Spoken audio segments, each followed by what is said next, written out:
Breathe. जिंदगी किस वक्त अपना रुख बदल लेगी ये कोई नहीं जानता।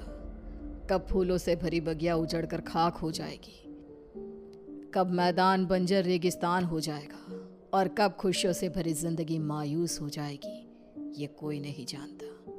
ये कहानी है कनिष्का की, जिसे अंदाजा भी नहीं था कि उसके जीवन का अगला पल उसके लिए क्या लाने वाला था। एक ऐसा अंधेरा जो हमेशा के लिए उसकी खुशियों को खा जाने वाला था। मम्मा, तुम कब से तैयार हो रही हो और कितनी देर? जल्दी चलो ना, हम लेट हो जाएंगी। अभी आई लाडो, बस 2 मिनट, साड़ी तो पहनने दे। लगता है आप भूल गई है कि आज मेरी कॉन्वोकेशन सेरेमनी है और मैं फर्स्ट आई हूँ। आज के दिन मैं लेट नहीं हो सकती मम्मा।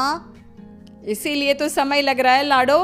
जिसकी बेटी फर्स्ट आई है उसे तैयार भी तो फर्स्ट क्लास होना पड़ेगा ना। कनिष्का बचपन से ही पढ़ाई में बहुत तेज थी।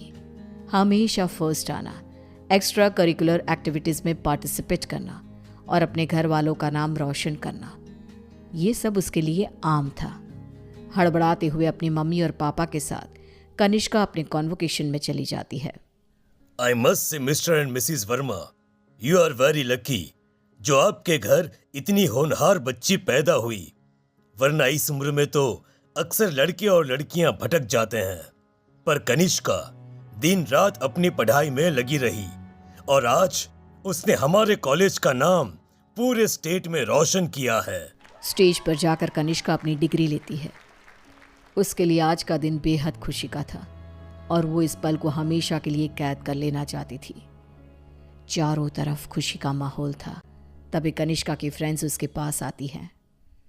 कनिष्का, इस बार तो हमें पार्टी चाहिए। हर बार तू बचकर निकल जाती है। अरे कौन सी मेरी जॉब लग गई है, इतनी भी बड़ी बात नहीं हुई है। अब बस लंदन यूनिवर्सिटी में मेरा एडमिशन हो जाए तब पार्टी पक्की। तुम लोग कनिष्का की बातें तो रहने ही दो, मैं दूंगी पार्टी। आफ्टर ऑल कॉलेज की डिग्री मिल गई है मेरी बच्ची को। She is a graduate now. तो आज रात को मेरे घर पर पार्टी रहेगी, तुम सभी को आना है। रात को सभी पार्टी में आते हैं। सभी बच्चे नाच कूद रहे होते हैं। तभी कनिष्का खिड़की पर जाकर बाहर देखती है, जहां सामने के घर की छत पर बैठी एक औरत उसे लगातार घूरे जा रही थी। ये मिस्टर शाह के घर में ये औरत कौन है? वो तो अकेले रहते हैं। तभी वहां कनिष्का की फ्रेंड आ जाती है।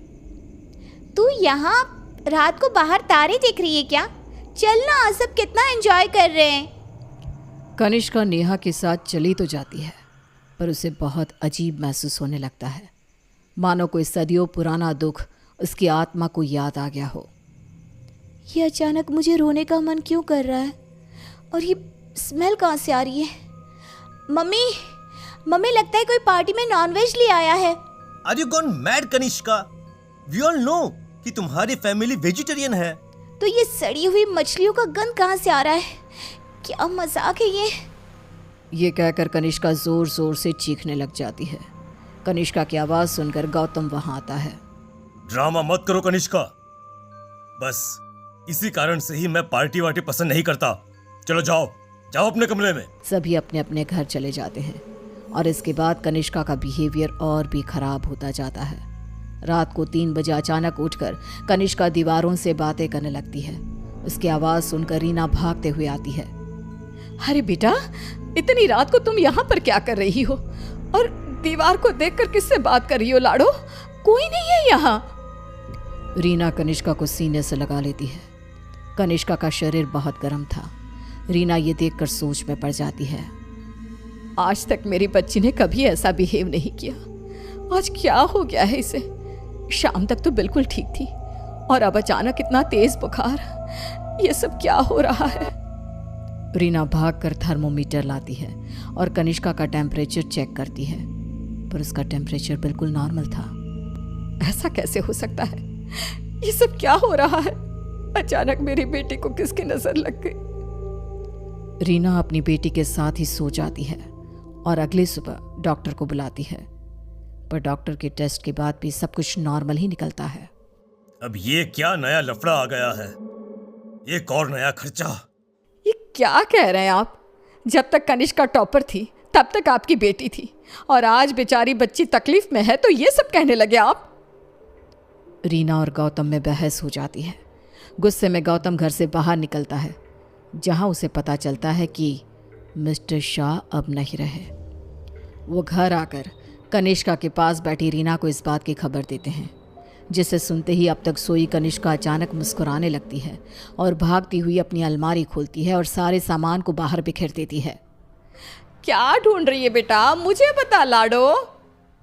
इतने में कनिष्का के हाथ कैंची लग जाती है, जिसे लेकर वो अपने सर के सारे बाल काटने लगती है। मिल गया मम्मा, मिल गया। ये क्या किया तूने? अरे क्या हुआ है लाडो तुझे? मुझे बता, तूने कल से कुछ खाया भी नहीं।